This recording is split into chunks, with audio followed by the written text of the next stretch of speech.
இலங்கையில் மனித உரிமைகளை பாதுகாப்பதற்கு எடுக்கப்பட்டுள்ள நடவடிக்கைகள் தொடர்பில் ஐநா மனித உரிமைகள் பேரவை கூட்டத்தொடரில் தெளிவுபடுத்த வேண்டியுள்ளதாக சட்ட வல்லுநர்கள் தெரிவிக்கின்றனர்.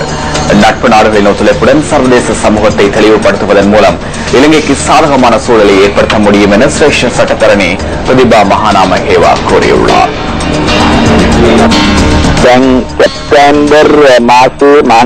செப்டம்பர் மாதம் மனித உரிமைகள் ஆணைக்குழுவின் இறுதி கூட்டத்தொடர் நடைபெறவுள்ளது. 2015ஆம் ஆண்டு மார்ச் 25ஆம் தேதியிலிருந்து உள்நாட்டில் முன்னெடுக்கப்படுகின்ற நடவடிக்கைகள் உரிய திட்டங்களுடன் தொடர்ந்து முன்னெடுக்கப்படும் என்பதை இந்த கூட்டத்தொடரில் அறிவிக்க முடியும். 2014ஆம் ஆண்டு பிப்ரவரி மாதம் இலங்கை தொடர்பிலான பிரேரணையை கொண்டு வருவதற்கு பாகிஸ்தான் எதிர்ப்பை வெளிப்படுத்தியிருந்தது. அமெரிக்காவும் இலங்கையோடு நட்புடன் செயற்படுகின்றமை முக்கியத்துவம் வாய்ந்தது. இந்த நட்பு நாடுகளின் உதவியோடு இலங்கையில் முன்னெடுக்கப்படுகின்ற நடவடிக்கைகளை தெளிவுபடுத்த முடியும்.